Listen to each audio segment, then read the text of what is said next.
I'm standing here on my balcony in the Bellagio Hotel in Las Vegas.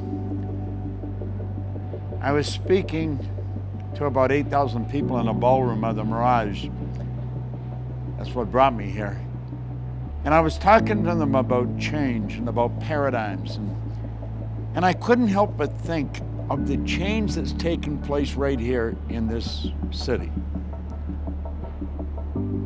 Do you know, in 1970, Eric Hoffer said, in times of change, the learners will inherit the earth, while the learned find themselves beautifully equipped to deal with a world that no longer exists. Well, the world of 1970 is so different from what we're looking at here. It's like night and day. Do you know, around 1970, Alvin Toffler wrote the book Future Shock. In the Future Shock, he was talking about the change that was going to take place in the future. It was going to be a shock to everyone. He made predictions on the future, what's going to happen over the next 40 or 50 years.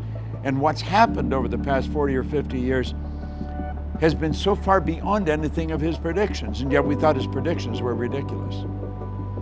Hoffer said, the illiterate of the 21st century are not going to be the people who cannot read and write. They're going to be the people who cannot learn, unlearn, and relearn. Now think about that for a moment. Do you know, you and I are being controlled, virtually controlled by paradigms. I see a paradigm as being a mental program that has almost exclusive control over our habitual behavior.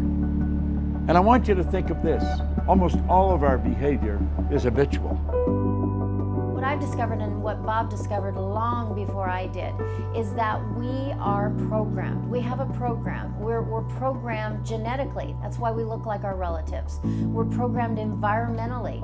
So we pop into this world and depending on the people around us, whatever foods they're eating, we learn to like and eat. Whatever languages they're speaking, we learn to speak. Our intellectual faculties get developed as we get older, and we develop these great gifts, these abilities to choose how we think, to choose ideas that really serve us and will help us live the life that we want to live.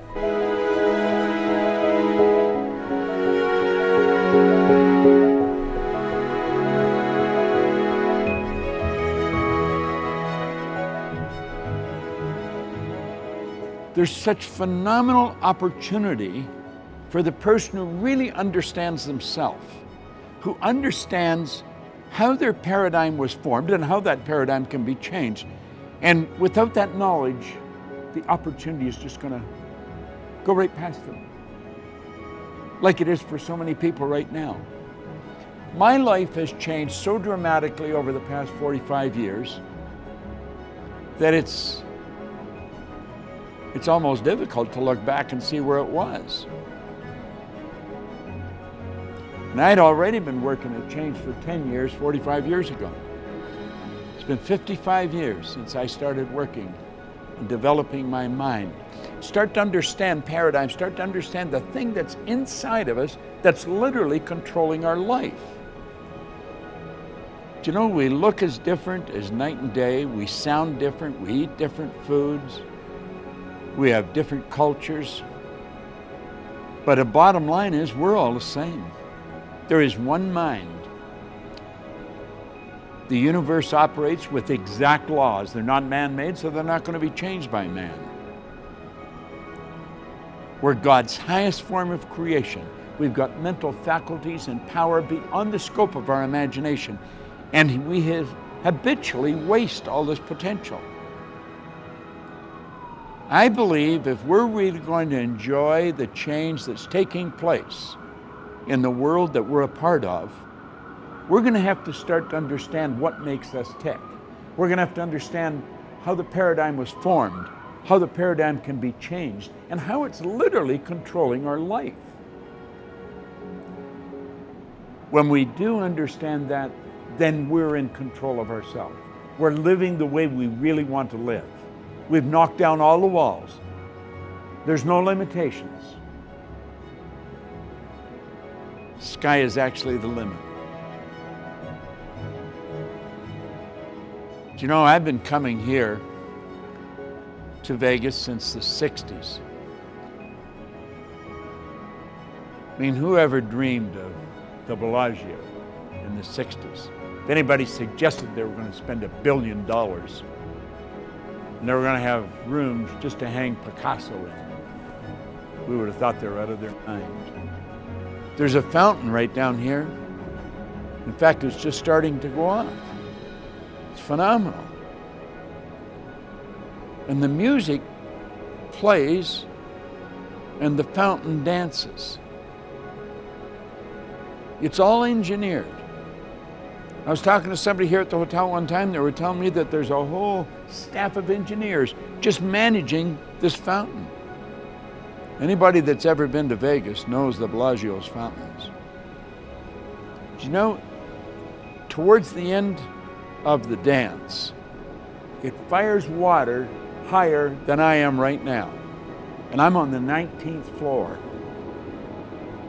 And I look down and I see it. I think, what a magnificent creation. And I think of the mind that thought of it, then the mind that designed it.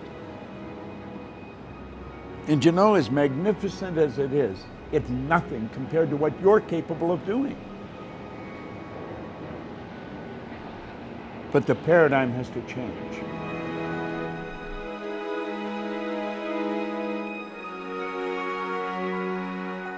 See, it's not the thought in your conscious mind. You can say, I believe that I can turn my annual income into my monthly income. But that does not mean that you're going to turn your annual income into your monthly income. You see, it depends on what you believe at a very deep level, at the emotional part of your personality, where the programming resides.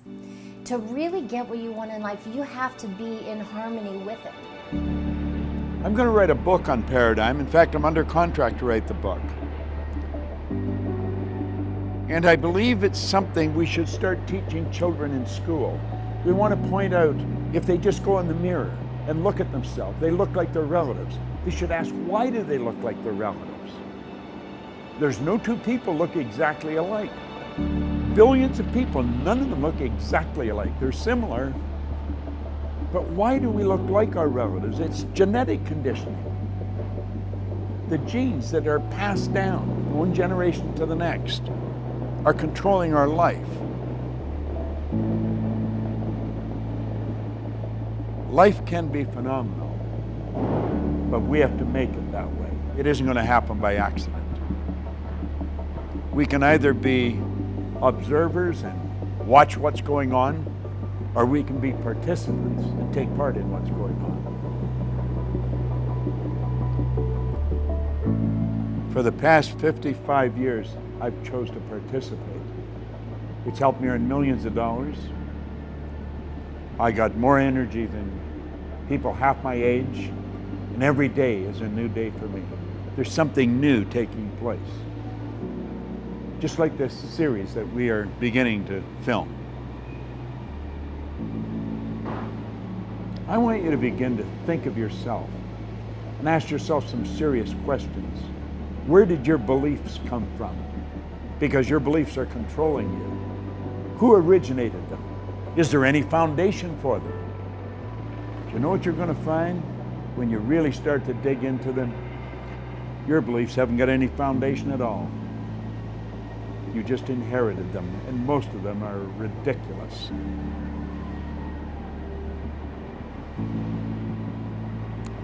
Paradigms, life, opportunity. It's worth thinking about for a long time.